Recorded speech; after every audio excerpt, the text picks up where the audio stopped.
Olá, tudo bem? Meu nome é Eduardo Saig, esse é o primeiro TeckerCast de 2025. Vamos falar com os nossos sócios, além de mim, Mariana Pereira e Rafael Carriço.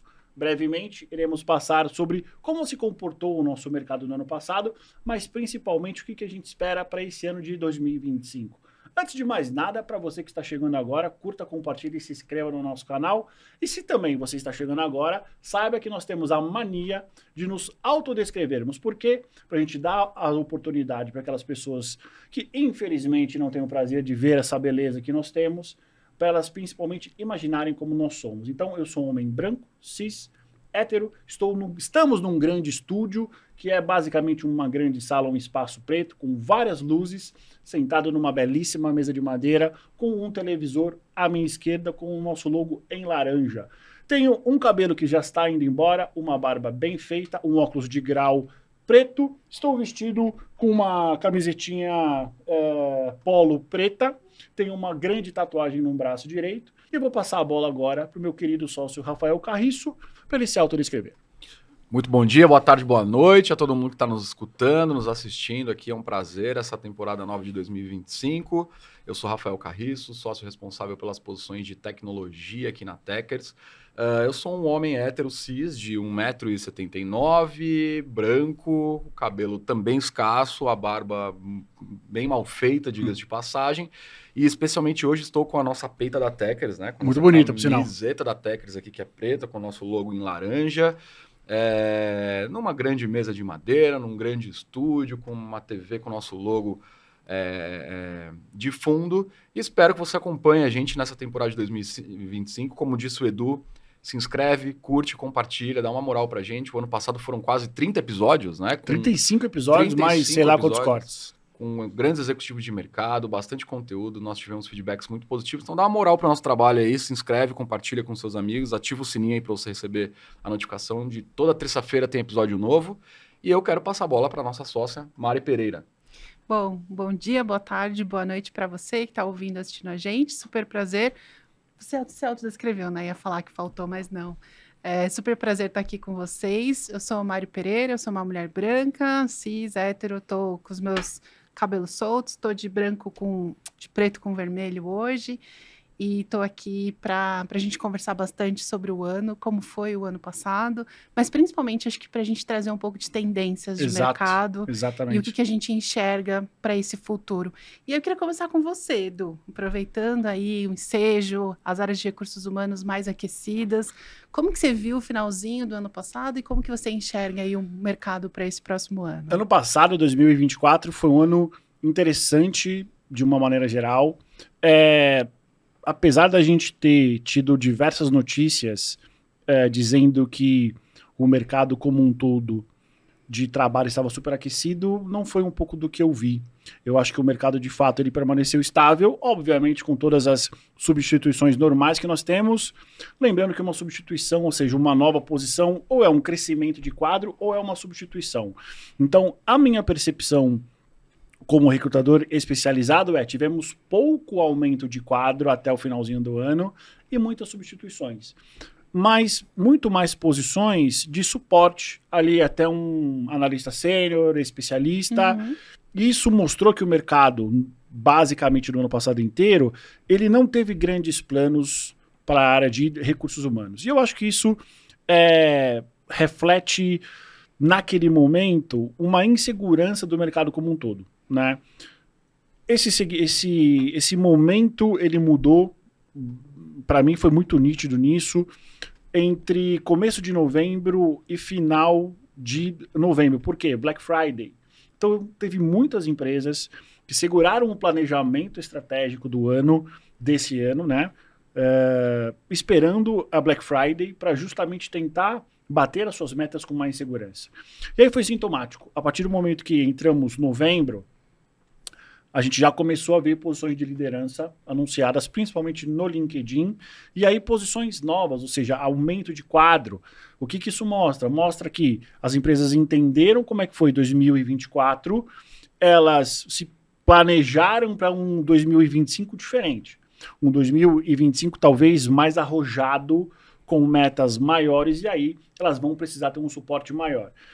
Esse movimento, geralmente, esse movimento de final de ano para as posições de recursos humanos, geralmente ele começa a acontecer em setembro. Então, teve muitos profissionais que me ligaram desesperados, falando, Edu, o mercado está parado. E estava parado mesmo. Foi justamente por isso. Então, algumas empresas atrasaram todo o planejamento de setembro, outubro para novembro. O que eu espero, Mari? Em linhas gerais, quais foram as áreas mais aquecidas ano passado? As vagas. As vagas, né? As vagas mais procuradas. A gente teve muitas vagas de recrutamento e seleção. Sim. Ou seja, as empresas com um objetivo de contratação maior, mas sempre visando posições operacionais.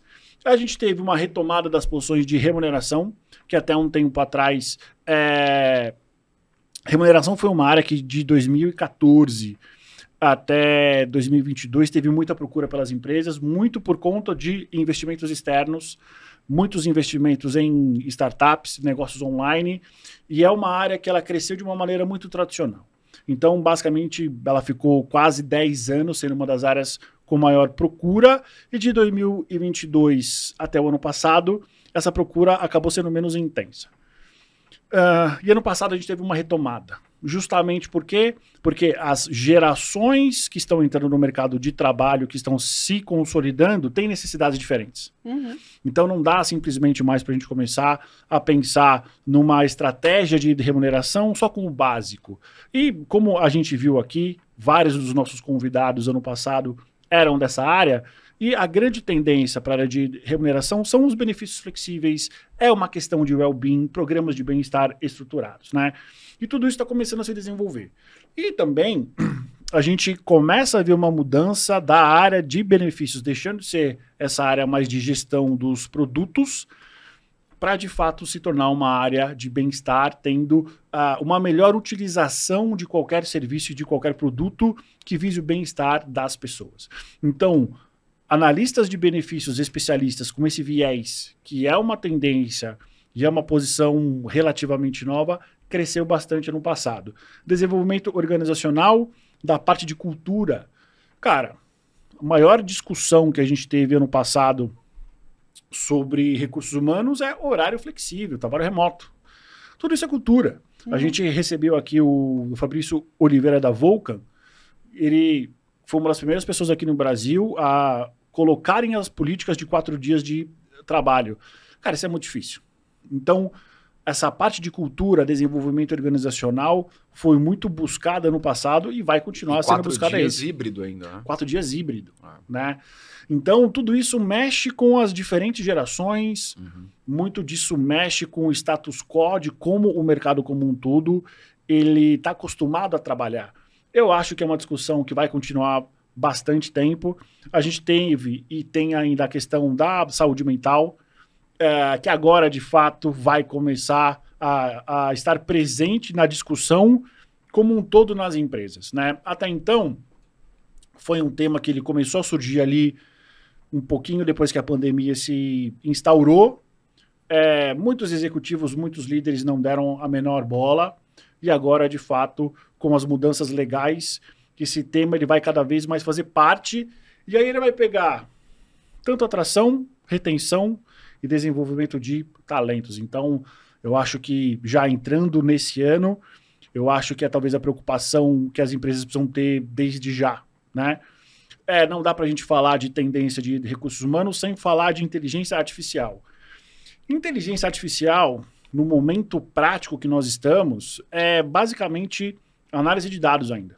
Então, aquilo que o RH ele deveria já saber fazer, desde que People Analytics surgiu, ele vai ser obrigado a fazer isso. Então, começar a entender como o mundaréu de informações que eles têm, dos mais variados sistemas, pegar essas informações, pegar esses dados, transformar em informação e essas informações em plano de ação, né? Remuneração, eu acho que, como eu falei, é uma área que vai trazer diversas mudanças, muito mais nessa questão do equilíbrio entre a remuneração tradicional e essas diversas opções de remuneração flexível. Não acho, por exemplo, que a gente vai chegar num extremo de usar criptomoedas ainda, mas acho que é um futuro próximo. Remuneração hoje está muito mais voltado para equalização dos benefícios flexíveis e da remuneração indireta. Eu acho que esse, para o tema, vai ser a grande tônica dessa área esse ano. O que eu quero dizer com isso? É a proliferação deste conceito. Então, a gente vai cada vez mais ver empresas de setores diferentes, de segmentos diferentes e portes diferentes, falando em, você tem o seu salário, mas você tem esse cartão flexível, você, por exemplo, tem esse programa XYZ para você usar, e aí já vai fazer uma ligação com a questão da saúde mental e com a questão também do desejo dessa nova geração por coisas novas, de fugir do tradicional, né? Benefícios para mim vem forte, eu acho que essa questão de well-being, de bem-estar, a gente tem conduzido posições assim e a gente tem visto o que as empresas já estão fazendo. Então, eu penso que, de uma maneira muito estratégica, para as empresas, principalmente numa questão de atração e de retenção, é deixar a parte de benefícios, começar a ver ela de uma maneira, de fato, fora da gestão única e exclusiva de plano de saúde, de vale transporte, de vale alimentação. É a criação, por exemplo, de programas estruturados de licença maternidade estendida, um programa de planejamento para as mulheres que querem ter filhos, programas de fertilidade para casais, por exemplo, que precisam, acompanhamento médico para aquelas pessoas que têm problemas de saúde. Então, todos esses programas, eles já estão cada vez mais sendo, se solidificando, estão deixando de ser programas piloto para ser algo, de fato, mais sólido. O que a empresa ganha com isso? Primeiro, a sinistralidade cai, o uso do plano cai. Segundo, o colaborador se sente próximo da empresa. Puxa vida, você, mamãe, você vai ter um acompanhamento além do seu plano de saúde. Você vai ter, por exemplo, uma pessoa próxima a você, representante da empresa, que eventualmente vai estar com você quando você precisar. Você tem uma questão também dessa percepção do contato com a empresa ser contínuo, né? Então, tudo isso, nesse momento que nós estamos, de uma reaproximação sincera das empresas para os seus colaboradores, vai passar pela área de benefícios. Então, ela deixa de ser algo operacional para ser algo estratégico, né? Que mais? Acho que em linhas gerais, eu acho que o mercado ele aponta muito para isso. Obviamente, a gente tem desde sempre desenvolvimento de novas lideranças, que para mim é a dificuldade zero, sempre vai ter, entra ano, sai ano, é a mesma coisa. Não acho que isso vai ficar mais fácil, acho que isso tende a ser cada vez mais desafiador para todos os líderes, e eu acho que o desenvolvimento de liderança para esse ano passa num entendimento generalizado que é importante você pensar também nas gerações de líderes, ou seja, os líderes podem ter a mesma função, mas eles são de gerações diferentes e eles entendem liderança de uma maneira completamente diferente. Sim. Inteligência artificial, dentro do que nós temos, vai ajudar? Vai. Mas vai precisar ter um esforço direcionado para as empresas... esqueci a palavra. Para as empresas customizarem as suas soluções de desenvolvimento. E como você enxergou os candidatos? Mais dispostos a avaliar oportunidades, mais fechados nos seus cantinhos ali? Essa é uma pergunta interessante, Mari, porque, por exemplo, instaurou-se durante a pandemia e pós o híbrido, quando não home office, né? Eu acho que o do home office 100% para recursos humanos, ele diminuiu bastante. Não vou dizer que ele chegou a zero, mas ele está talvez de 10% a 15%, né?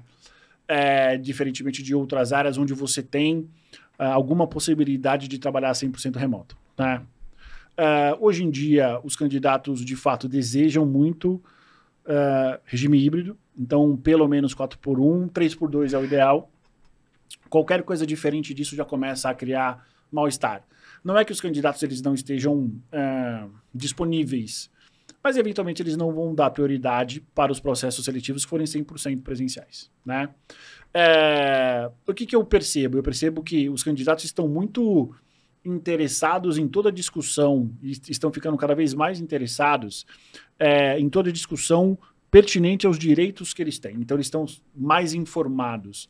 Quando a gente fala, por exemplo, de saúde mental, existem alguns candidatos que já perguntam, Edu, essa tal empresa, esse projeto que você está me apresentando, o que eles têm de programas estruturados para a saúde mental?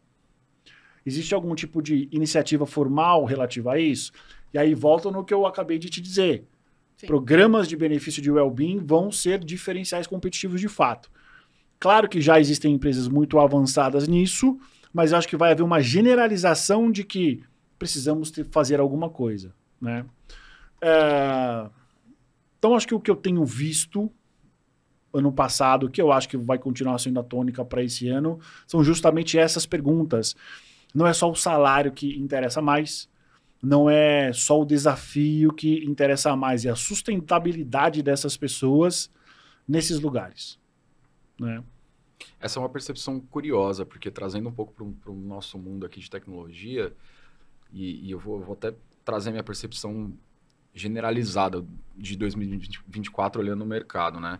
O que eu percebi é que as empresas que contrataram com a gente, a grande maioria estavam muito mais focadas em eficiência, né? Então, muitas reposições, entregabilidade dos candidatos. Então, vamos trazer alguém mais especialista sênior para eventualmente não precisar de 2 plenos, para a gente ter menos tempo de desenvolvimento, mas em contrapartida também tem a formação orgânica, porque você precisa atrair e reter esse talento. Então, grandes posições de vendas foram abertas com a gente, vendas técnicas, vendas para tecnologia. Então, o mercado procurando ser mais eficiente com essa retração política, investimento de fora mais sutil aqui no Brasil. Então, essa é uma percepção que eu tive também, mas compartilhando com o que o Edu trouxe, trocadilho, né? Sobre o que como os candidatos se comportam no processo seletivo, eu diria que a cada 10 candidatos entrevistados,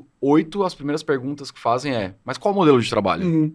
É híbrido ou é home office? Exatamente. É full escritório? Então, assim, para tecnologia é indiscutível.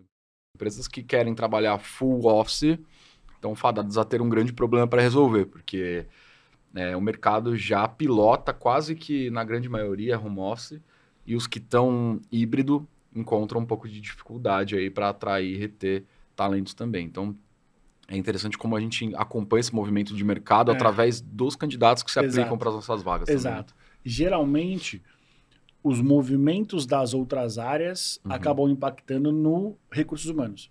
Então, sobre determinada perspectiva, RH acaba sendo refém do modus operandi de tecnologia, vendas e marketing. E muitas vezes, justamente por isso, o comportamento da área e dos candidatos ele é quase que o contrário. Porque você precisa ter um equilíbrio, né? Por exemplo, quando você fala que, e eu vejo isso, né? De 8 a cada 10, a primeira pergunta é essa.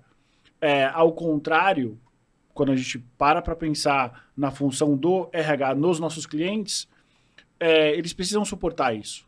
Então, se a área de tecnologia trabalha remoto, a área de recursos humanos tem que ser híbrido. Sim.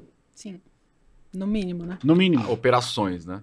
Exatamente. Não, faz total sentido. Exatamente. Antes da gente começar a gravar aqui, eu estava respondendo uma consultoria individual aqui para um colega, um amigo, na verdade, que me perguntava sobre o que é mais importante para o candidato de TI, né? A pós-graduação, a formação ou a certificação? O que ele faz? Ele estava meio em dúvida. Isso é uma coisa que o ano passado a gente viu bastante também. E aí, papel e caneta na mão aí que vai uma dica muito importante para você, que é de tecnologia, tá? A certificação ela é bastante importante para você se capacitar tecnicamente. Mas o que o recrutador ou quem está contratando vai olhar é o quanto você colocou a mão na massa com aquilo. Né? Então, assim, quantas receitas de bolo de laranja eu já li? Quantos bolos de laranja eu já fiz? Então, é importante você se capacitar tecnicamente? É importante capacitar-se tecnicamente, mas você ter a experiência prática tem mais peso dentro de um processo seletivo. E isso é um movimento que a gente está vendo e a gente espera agora para 2025 também, né? A gente já começa um ano um pouco mais aquecido em termos de novos projetos, né? A gente já está com alguns clientes que têm uma perspectiva de abertura de vagas muito grandes. Existem e-commerce aí com perspectiva de abrirem 800 vagas para tecnologia. Então, assim, promete o mercado de 2025 para vagas de TI, mas a gente sempre vai olhar a eficiência. Sempre o que você tem disponibilidade de entregar, capacidade de entregar tecnicamente. Complementando e já copiando você, para os candidatos de recursos humanos, o que eu indico como um conhecimento e novas experiências? Não é inteligência artificial, é você saber fazer uma leitura dos dados. Acho que nenhuma área tem tantas informações sobre seus colaboradores internos quanto recursos humanos. Então, quanto mais for a estrutura de captação e de uso desses dados para trazer informações e plano de ação melhor. Muita gente tem muito curso aí de IA para recursos humanos. Cara, isso é tudo balela ainda. O que você precisa entender por trás deste conceito de IA, o que nós temos automação. E eu não sei se eu falei sobre isso no nosso vídeo do ano passado, tenho a vaga lembrança de que sim, mas eu acho que não. Então, ao invés de você pensar em inteligência artificial, pense em análise de dados, que é um passo anterior à inteligência artificial, sim, que de uma maneira muito simples, o que é vendido hoje, ventilado, parece que todas as startups que tiveram aporte esse ano, não me falha a memória, 37% delas tinham no seu discurso: somos uma solução que usa IA. É automação. Então, quanto mais você se preparar nesta área, e isso eu falo para todos os subsistemas, porque a automação ela já é um presente. Ela não é que ela vai vir, já é presente. Em algum momento no próximo ano, deve chegar na sua empresa. Então, você precisa minimamente, você não precisa ser um expert, mas você precisa deixar de ser um leigo para ter um conhecimento minimamente intermediário. Então, não estou falando para você que está me vendo, para você que está me ouvindo, fazer uma especialização, fazer um MBA, nada disso. Busque os diversos cursos estruturados gratuitos, tem muita coisa boa por aí, e a partir daí você já consegue tomar uma decisão consciente se, cara, eu acho que esse curso já me serve ou não. De fato, preciso fazer alguma coisa maior. E aí você vai buscar outras instituições.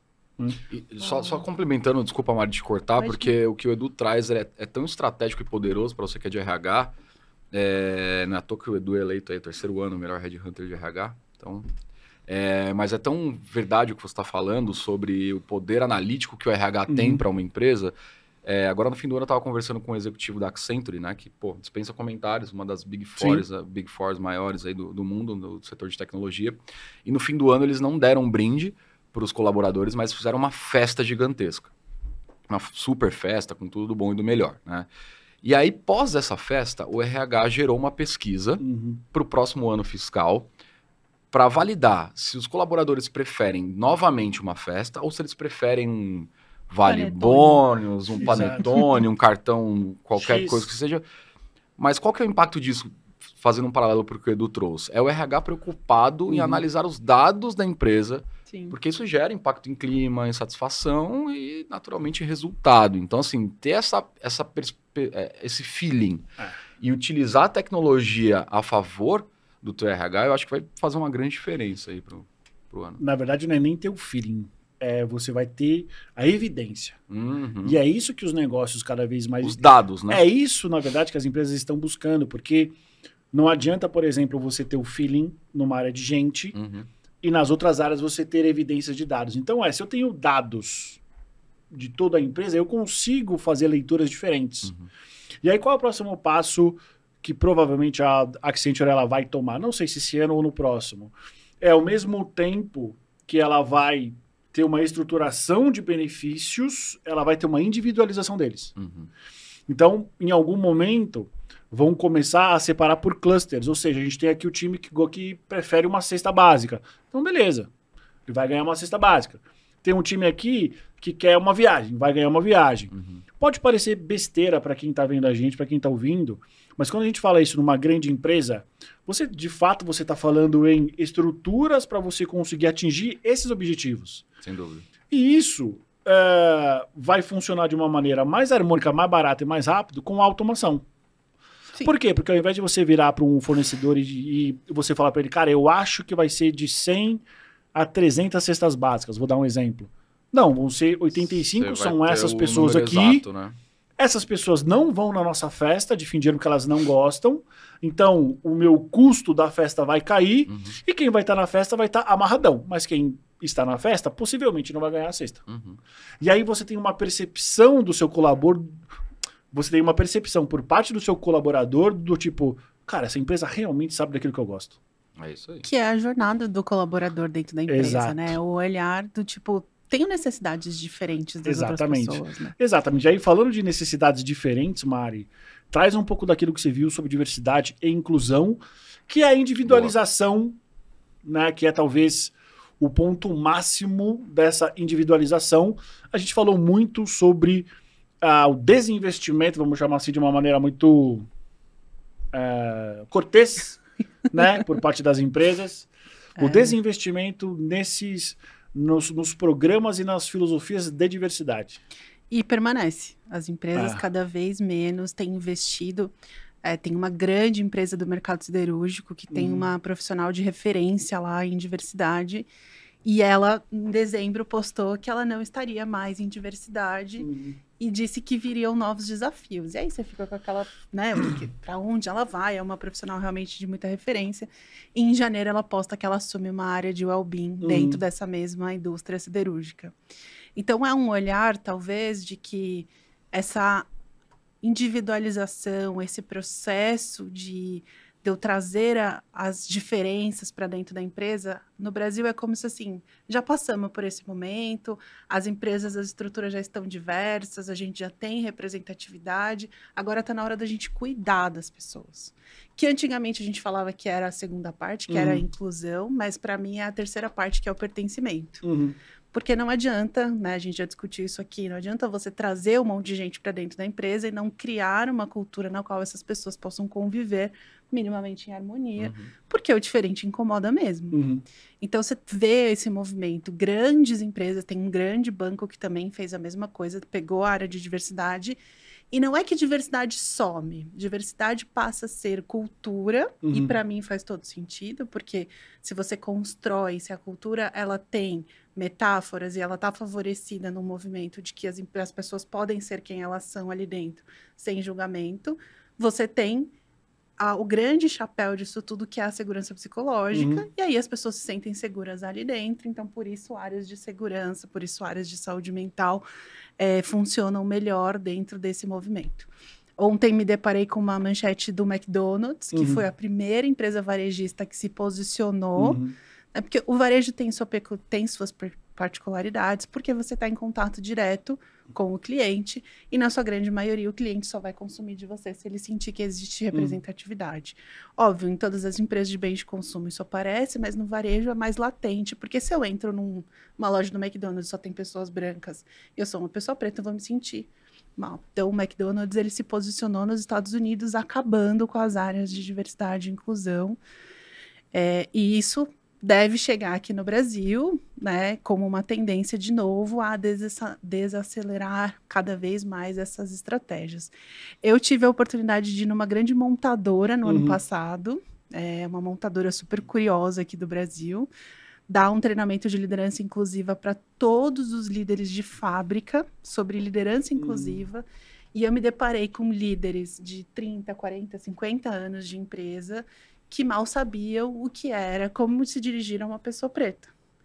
Então eu fui, e aí foi muito engraçado, porque eu fui com aquele PowerPoint maravilhoso, com milhões de lâminas, explicar para as pessoas o que era liderança inclusiva, e eu cheguei no slide sobre a apresentação de LGBTs, né, explicar a sopa de letrinhas ali, e teve turma que eu parei ali. Eu não conseguia avançar. Tamanho era a preocupação das pessoas em tentar entender o que era uma pessoa gay, uma pessoa lésbica, uma pessoa trans. E eu fiquei por 2 horas tentando explicar para aquelas pessoas o que era. Porque elas falam para mim, Mari, essas pessoas estão chegando na minha equipe e eu não sei como me posicionar. eu não sei como chamá-las, eu não sei como tratá-las, eu não sei nem como ensinar, às vezes, o ofício, né? Porque eles falam muito de ofício ainda, tem algumas palavras ali. A indústria, né? Então você tem o vocabulário, o modus operandi é o clássico. E numa indústria que, se você não ensina aquilo que você sabe, né, aquelas indústrias carreiristas, muito dificilmente você vai conseguir ter uma carreira ali dentro. Então, o líder paralisado, porque tem uma pessoa gay no time, e não consegue conectar ali com aquela pessoa, não consegue estabelecer uma relação de confiança. Então, você vê, por um lado, uma total desaceleração dos investimentos das empresas em diversidade, mas que bom que eles estão olhando qualidade de vida e segurança psicológica num viés de diversidade, então tudo bem, menos pior. Mas, de um outro lado, você ainda vê uma indústria multimilionária, uma multinacional, com líderes totalmente despreparados para o movimento que está aí, batendo na porta de todo mundo. Você sabe que na minha cabeça de empresário, esse é um pilar que eu acho que a gente deveria ter mais demanda? Sim. Porque eu penso assim, quando você olha para uma operação de uma montadora, ou, sei lá, um mercado agro, chão de fábrica, né? Que os colaboradores são mais de operações. Quando você traz um treinamento de diversidade e inclusão, você não está só dando um treinamento corporativo para o teu colaborador. Você está dando para ele ferramenta para ele usar na vida social dele. É para a vida, né? É para a vida. Isso é um benefício que hoje em dia falam-se tanto, que faz tanta diferença. A gente ouve aí em todos os canais de transmissão, etc e tal, que transforma a vida da sociedade como um todo. A gente teve pouca demanda disso em 2024. Eu espero que a gente possa ter mais demanda em 2025. Então, para você que é empresa contratante, liga para a gente, fala com a Mari, porque você está dando um treinamento que vai te ajudar na tua operação, mas você está dando um benefício para o teu colaborador, para a vida social dele e para tu também, cara. Para você aprender e replicar isso para a tua família. Então, eu espero do fundo do meu coração que, com propósito, a gente tenha mais demandas para ajudar e atender o mercado de diversidade e inclusão. Eu sou neurodivergente, eu tenho TDAH, e eu trago isso nas minhas palestras até como uma questão de me colocar mesmo. O TDAH ainda não é considerado uma deficiência intelectual, então não entra em cotas de PCD, nada disso, mas eu trago como uma forma de pensar. E aí eu estava lá numa das sessões, só com os diretores, e aí um dos diretores, quando eu comecei a falar isso, eu senti que ele se incomodou muito. E aí no intervalo eu fui lá com meu pão de queijo, e aí falei, eu senti que você se incomodou, tal, e ele falou assim, Mari, o problema é que eu tenho um filho assim. E eu olho pra ele e eu acho que ele é totalmente incapaz de fazer qualquer coisa. Ele tá, acho que na 7ª, 8ª série. E aí ele falou pra mim assim, e quando eu olhei pra você, eu pude entender que alguém que tem o que você tem pode chegar a ser alguém como você. Eu falei, ele pode chegar a ser alguém como eu, mas ele pode chegar a ser alguém muito melhor que eu. Só vai depender de você olhar pra ele e conseguir entender e conseguir dar o suporte e que ele vai precisar. Falei, esquece, ele nunca vai ser um engenheiro da Poli, porque ele não vai conseguir se formar na Poli ou no ITA. A menos que ele queira, talvez. Ao menos que ele queira, mas vai ser um sacrifício enorme para ele chegar lá. Mas ele vai conseguir ter uma carreira, né? E aí eu falei para ele, a carreira para você é entrar numa montadora com 18 anos e sair como diretora com 70 anos. E as carreiras não são mais assim. E eu acho super legal trazer que a gente teve a oportunidade de ajudar 2 clientes, trazendo pessoas com deficiência para dentro das suas operações corporativas, e os feedbacks foram muito positivos. E áreas completamente distintas. Então, a gente trouxe uma pessoa para contabilidade, uma pessoa para FP&A. Nós somos desafiados a achar uma pessoa com deficiência para FP&A e achamos em 5 dias. Então, acho que cada vez mais as pessoas precisam compreender que as carreiras mudaram e as pessoas precisam compreender que existem, sim, pessoas com deficiência, principalmente deficiências intelectuais, que podem, sim, ter carreiras e que podem, sim, chegar a ser líderes dentro das organizações. Então, acho que esse aqui é o olhar de diversidade que eu espero para 2025. E é engraçado ouvir você falar, porque uma parte significativa das pessoas que eu converso, dos líderes de negócio, eles me perguntam, pô, Edu, por que eu devo contratar alguém com uma deficiência? Eu falo, cara, existem alguns pontos, mas principalmente você mostra para o seu time, para a sua empresa, que você, de fato, acolhe a diferença E não é porque uma pessoa tem uma deficiência que ele é incompetente. Muitas vezes, Exatamente. e dependendo, ele vai ser o funcionário mais competente que você vai ter. Ele pode não ter outras valências sociais, às vezes, porque as pessoas são diferentes. Sim. Como é o caso, e aí eu não me lembro se é o do nosso candidato de FP&A. FP&A, que Pois não é. fazia amigos. Pois é. Porque ele era autista. Ele tinha um grau de autismo, um nível de suporte 1 ou 2, mas o foco dele era estudar sobre a área. Ou seja, se você quer um especialista, é o melhor perfil que existe. Tudo bem, ele vai ter problemas de relacionamento. Perdão, problemas não. Ele vai ter um modus operandi diferente. Talvez ele não tenha problema nenhum. Sim. Mas ele vai ter ele vai ter uma maneira de trabalhar que não é usual. Mas para você como empresário, o que você prefere? Alguém que tenha uma competência média e que talvez faça amigos. Ou alguém que tenha uma competência enorme e precise desenvolver essa parte social. Sempre que eu trago esse exemplo, qual é a resposta? Pô, eu acho que eu vou ficar com uma pessoa que tem um nível de competência alto, porque o resto a gente ensina. Tá vendo? E o nosso desafio é fazer assim, numa área de FP&A você não precisa de alguém que faça amigos, numa área comercial você precisa. Exato. Numa área de produto você precisa, porque o produto é uma área que conecta Exato. todas. Mas numa área de FP&A, onde a pessoa vai estar 100% focada no Excel, fazendo valuation, fazendo due diligence das suas empresas e olhando para o mercado para tentar entender quais são as empresas que você pode comprar, você não precisa de alguém que tenha 70% relacional e 30% das habilidades Exato. técnicas. Então, o nosso papel como consultoria também é dar esse apresentar as papel. opções, né? Eu acho que, em linhas gerais, aqui no Brasil, uma parte significativa das empresas tem uma visão muito arcaica dos perfis. E cabe a gente trazer essas opções para a mesa e mostrar, trazer uma evidência de que existe essa pessoa aqui que vai te ajudar. E ela tem necessidades diferentes. E tá tudo bem. E tá tudo certo. Não é porque uma pessoa tem uma característica XY que necessariamente ela não vai conseguir desempenhar. Não, a gente garante que sim. Sim. O Rafa, a gente escutou nessa semana, a gente está com um novo cliente, uma startup super jovem, e a gente fez a reunião com um CTO. E foi uma curiosidade que eu ouvi, assim, fazia tempo que eu não fazia um briefing tão bom com um CTO de tecnologia, tão preocupado com pessoas. Porque geralmente, o que é? Ah, Mário, você precisa procurar alguém em PHP, 5 anos, Java, back-end, dura 10 minutos um briefing, né? E ali durou 1 hora. E esse CTO trouxe pra gente a necessidade dos devs cada vez mais trabalharem em comunidades. Ou seja, o que para ele é importante? É ele olhar o GitHub da pessoa e ver como a pessoa trabalhou de maneira colaborativa em projetos de open source ou qualquer outro projeto que venha.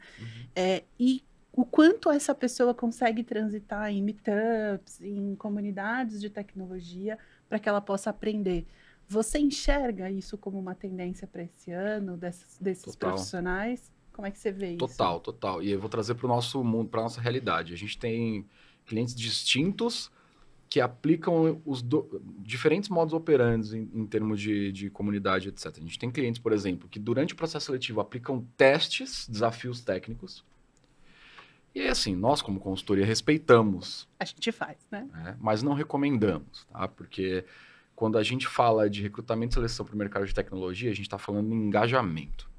Quem melhor engajar um candidato, melhor resultado vai ter no processo seletivo, ponto. Quem melhor engajar, leva. Isso significa tempo de resposta, feedback, etapas de processo seletivo, enfim, uma série de coisas.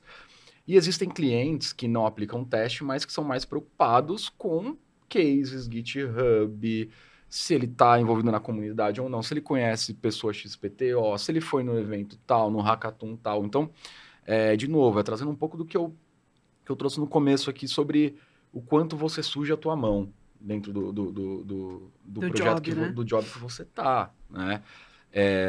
Eu vejo isso como uma super tendência. Acho que a metodologia ágil ajuda a gente a ter isso nos sprints diários, nas dailies, mas eu vejo cada vez mais o mercado de tecnologia preocupado com os eventos de hackathon, de capacitação, eventos colaborativos de empresas, de joint ventures, para descobrir talentos, né? Porque não necessariamente o talento ele é o cara que está há 10 anos na IBM. Pode ser o cara que acabou de se formar e é um cara, talvez, que tem um hiperfoco e adora ficar sentado com fone de ouvido programando. Exato.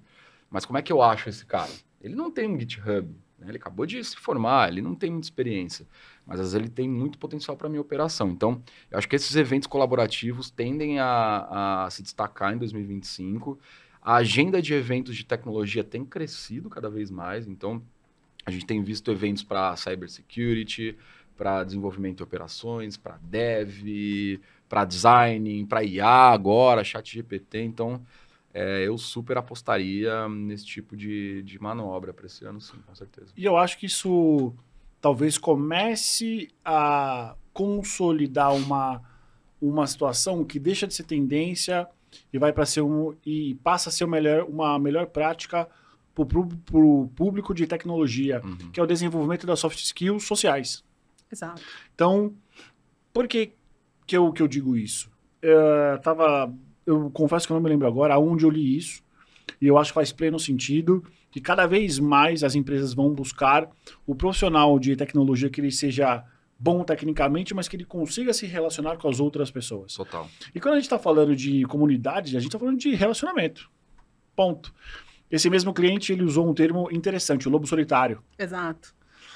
Qual era o contexto? Ele falou, Edu, Mari, talvez aqui na nossa empresa não funcione mais o lobo solitário, que era aquela imagem clássica do profissional de tecnologia que ficava trancado numa sala, você colocava uma pizza ali debaixo da mesa e funcionava.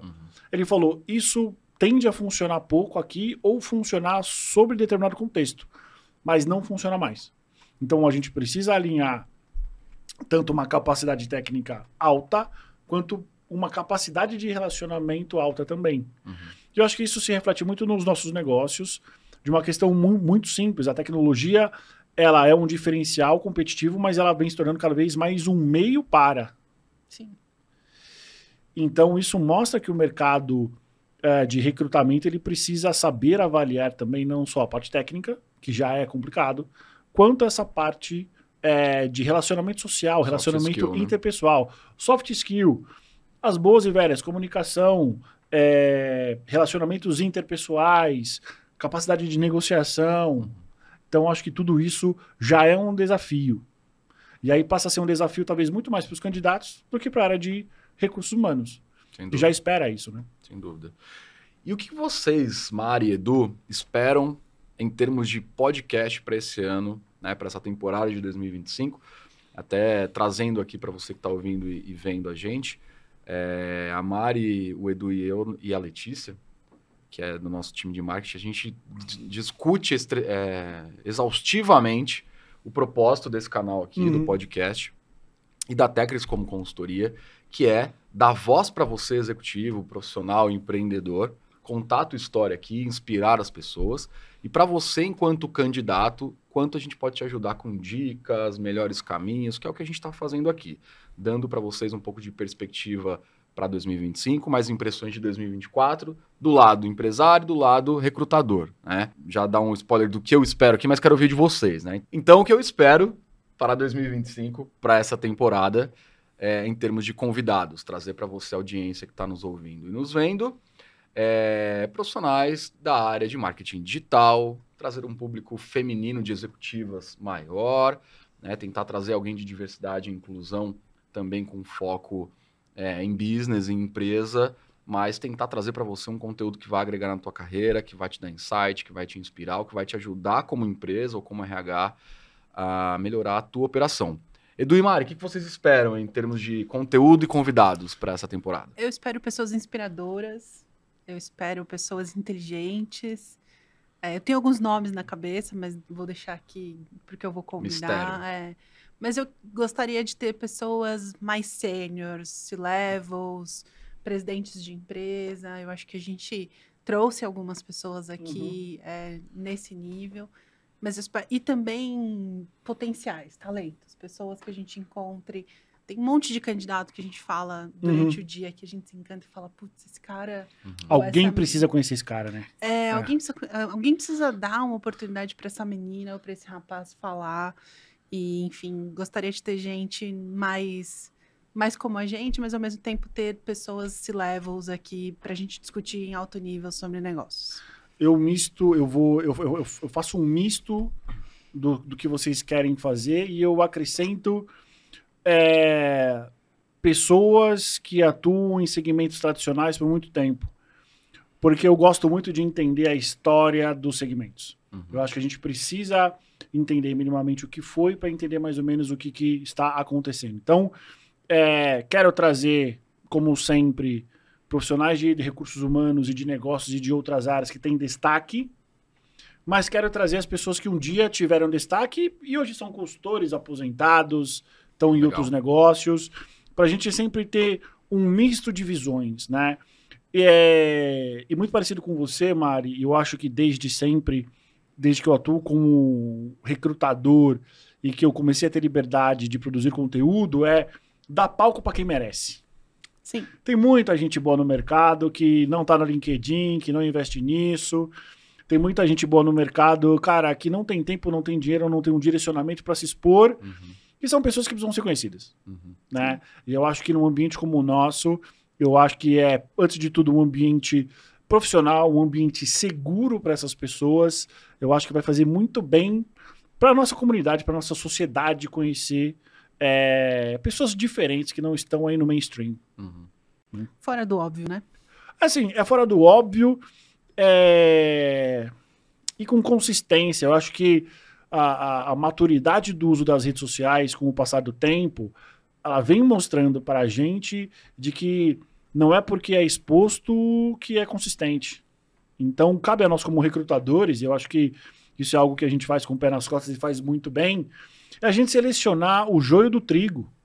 E não dizendo que é ruim ou bom, mas talvez tendo um senso crítico para saber quem merece destaque dentro dos nossos canais. Para você, qual foi o melhor episódio? Vou responder já e depois deixo vocês responderem. Para mim foi o da Elisa, a diretora de saúde mental do Einstein, falando sobre saúde mental e trazendo aquela serenidade daquela pessoa para nós. E você, Edu? Cara, eu vi todos os nossos episódios e fiz todos os cortes, né? Eu tenho essa função. Eu não encheção de saco, mas todo convidado trouxe coisas muito boas para nós. Mas sempre tem aquele que você se identifica mais. Mais ou que você gosta mais, enfim, você tem mais afinidade. Eu acho que o da Elisa foi muito bom.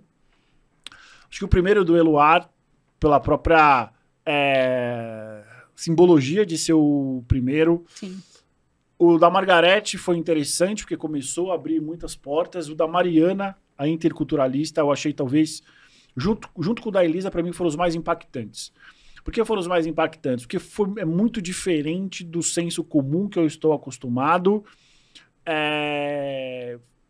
Extremamente consistentes. O da Letícia, que é gerente de remuneração, fez todo mundo chorar aqui. Eu acho que foi bem interessante também. Eu acho que foi ali que eu falei, cara, estamos construindo um bagulho foda. Você, Rafa? Eu gosto muito do Eluar pela representatividade de ser o primeiro, e é um super parceiro nosso, e é um cara muito inteligente que trouxe bastante coisa até pro meu dia a dia para refletir, assim. E um que deu um engajamento bacana também, que eu tive bastante retorno, particularmente, foi o do Leandro Roldão. Sim. Né, que foi talvez um dos primeiros de tecnologia. Foi o número 2, acho. Foi o 2? episódio número 2, nosso foi dele. 2? A gente foi um dos primeiros convidados de tecnologia que topou vir aqui e gerou um engajamento bem interessante, assim, nas redes. Então, aquele mas, teu assim, convidado, todos não tem como... Aquele convidado que falou sobre hospitais, tá da DASA. Da DASA. Diretor de tecnologia. o Léo Cardoso. Também foi muito interessante, cara. O Léo Cardoso trouxe pontos, cara, muito bons, uma assim, visão mais de healthcare, que possibilitou a gente a desenvolver estratégias comerciais baseado naquilo que ele falou, assim. Então, é o que eu disse, pode parecer piegas, mas cada convidado, se a gente olhar de uma maneira muito objetiva, contribuiu bastante para o nosso entendimento de visões diferentes para o nosso desenvolvimento como comunicadores, né? Mas a gente não trouxe ninguém por trazer, eu acho. E eu acho que a gente vai seguir essa toada, porque é muito simples. Se a gente acha do profissional interessante, uma história boa, uma experiência boa, com certeza o mercado e a nossa audiência também vai achar. Então acho que é manter muito do nosso critério. A gente não teve a oportunidade de fazer um episódio de encerramento em 2024, então a gente está fazendo um de inauguração da temporada 2025, mas eu já quero agradecer a todo mundo que veio aqui no ano passado. Então, cada pessoa que disponibilizou a agenda para vir aqui, contar da sua história. A gente quer colocar luz em vocês, como executivos, como empresários, para ajudar a gente, para inspirar o mercado. Então, obrigado a todo mundo que veio aqui. Foram 16 mil inscritos novos no LinkedIn em 2024. Na newsletter foi quantos, Lê? 4 mil. 4 mil novos inscritos na nossa newsletter. Então, a gente quer dobrar essa meta esse ano em 2025. E eu acho que isso mostra um pouco do nosso posicionamento. Sim. Recrutamento e seleção, via de regra, é uma área muito conturbada. A nossa profissão de headhunter é uma profissão muito mal vista, né? E eu acho que a gente começa o nosso ano, sendo que a gente não tem nenhum ano ainda, com esse posicionamento que é um posicionamento diferente. Eu acho que a gente se posiciona como alguém que está para o mercado e não acima dele.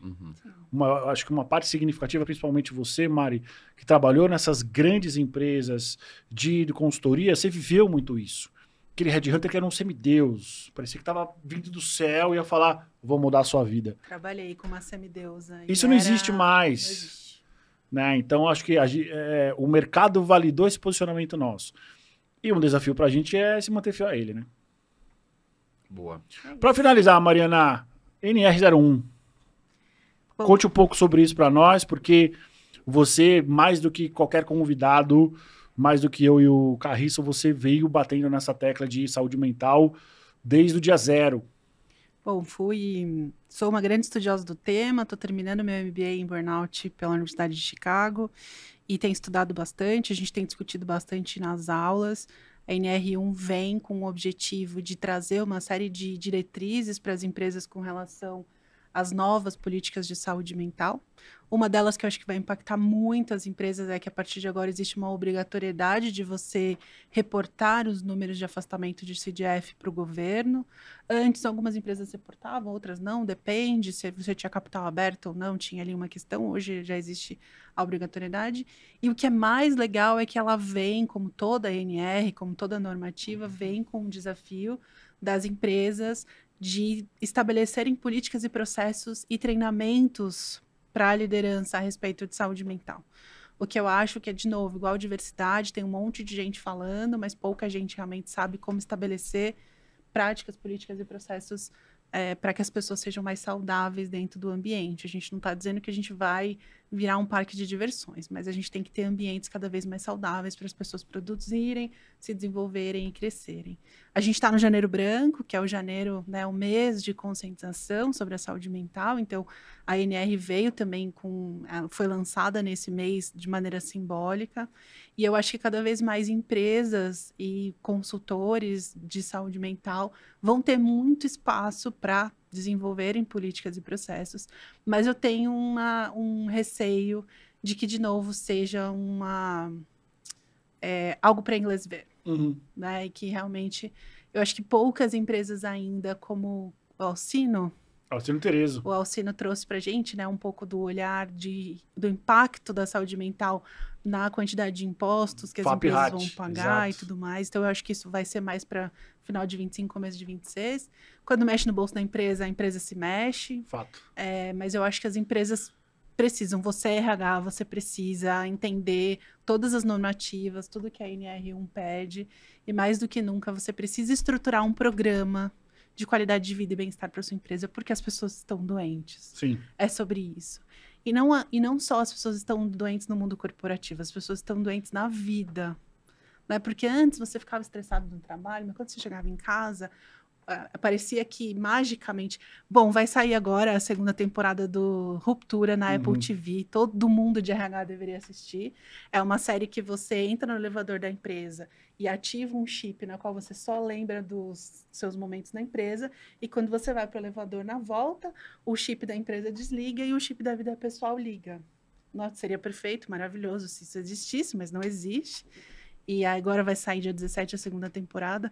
Todo mundo de RH deveria assistir, porque assim, a gente não consegue desligar. E antigamente, na nossa geração, a gente até conseguia, porque aí a gente voltava para casa, a casa era um conforto. Não tinha isso aqui, né? Não tinha esta merda, não tinha dopamina. Nós estamos, a nossa mente está viciada em dopamina. Não sei se vocês perceberam, mas as novas séries da Netflix, elas estão sendo construídas com episódios menores em tempo, mais cores e diálogos mais curtos. Então esquece, você não tem mais um filme O Pianista, que tinham aqueles diálogos enormes e aqueles fundos preto e brancos com aquela sonorização por trás. Esse não existe mais. Então as séries estão cada vez mais... A própria segunda temporada de Round 6, né, assisti, ela é colorida, muito barulho, mais curta. Não tem totalmente diálogos hipnótica, né? complexos. Porque enquanto você está aqui... O Round 6 está aqui e você está aqui, porque o seu cérebro está lotado de dopamina. Só vai contribuindo para que esse contexto se perpetue. Então, não dá mais para a ruptura lá, severance em inglês, não existe mais. Então, você volta doente para tua casa e as pessoas que estão na sua casa, ao seu redor também, crianças tomando antidepressivos e ansiolíticos. Então, assim, é um fato. 2025, 2026, as pessoas estão doentes. Se as empresas não cuidarem dos seus melhores ativos, basicamente as empresas não vão existir com alta performance. Complementando a tua fala, e aí é interessante a construção de conteúdo, né? Quando você traz esse tema, eu me lembro de Alcino Terezo, Érica Ponciana, e me lembro do Fernando Brancaccio. Foi o primeiro convidado que veio falar sobre saúde mental de uma... Exatamente. Então a gente vai construindo um caminho e trilhas de conhecimento para a nossa audiência. Acho que para finalizar esse teu comentário, qual é o grande desafio das empresas? Se adaptarem às novas gerações, porque ao mesmo tempo que nós temos as gerações mais novas entrando no mercado que vão precisar de ações como essa, a gente tem as gerações mais experientes, mercado mais 50, que na minha visão é a maior solução caso as empresas não queiram mudar os seus modos operantes. Mercado mais 40, né? Hoje já se fala no mercado mais 40. Exato. E muitas empresas já estão optando por trazer talentos 40 a mais. Exatamente. Para complementarem aquilo que a geração Z não tem. Exato. E eu acho que isso vai ser um movimento de mercado interessante que a gente vai estar inerentemente ligado a isso, né? Com certeza. Algo mais, senhores e senhora? Eu tenho novidades para a audiência agora. A temporada de 2025, a gente tá trazendo aí uma novidade para você que nos assiste, principalmente, que a gente vai agora, por episódio, sortear um nosso copo especial da Techers aqui, junto com um kit que vai ao nosso currículo padrão que a gente usa com nossos clientes, as maiores empresas de mercado, para te ajudar a se recolocar. E como é que você faz para ganhar esse copo maravilhoso térmico aqui e esse kit institucional? Você tem que ser inscrito no nosso Instagram e comenta nesse vídeo, nesse podcast, o que você quer ver aqui, o que você quer ouvir aqui. A Letícia, que é do nosso marketing, vai escolher aí um comentário por episódio e a gente vai mandar aí na tua casa o nosso copo da Tecker junto com esse nosso kit por e-mail, tá bom? Então basta você se inscrever no nosso canal e fazer o seu comentário. E dessa temporada, desse episódio quem você quer ver aqui na temporada de 2025. E aí leva esse copo maravilhoso, que vale mais de milhões, para sua casa, junto com o material que vai te ajudar aí na tua trilha. Inclusive, dizem que os nossos convidados só vêm pelo copo. Só vem pelo copo. E os nossos episódios vão ao ar todas as terças-feiras. Então, provavelmente esse episódio vai ao ar na próxima semana, né? Na próxima terça-feira. Então, já fica ligado aí, comenta e se inscreve no nosso canal, que a gente vai te escolher aí para te mandar esse belíssimo copo. Mariana, algo mais? É isso, querido. Começamos com o pé direito? É nóis. Totalmente. É isso aí. Muito obrigado pela sua audiência. Não se esqueça, curta, compartilhe e se inscreva no nosso canal. E até semana que vem com uma convidada, caótica.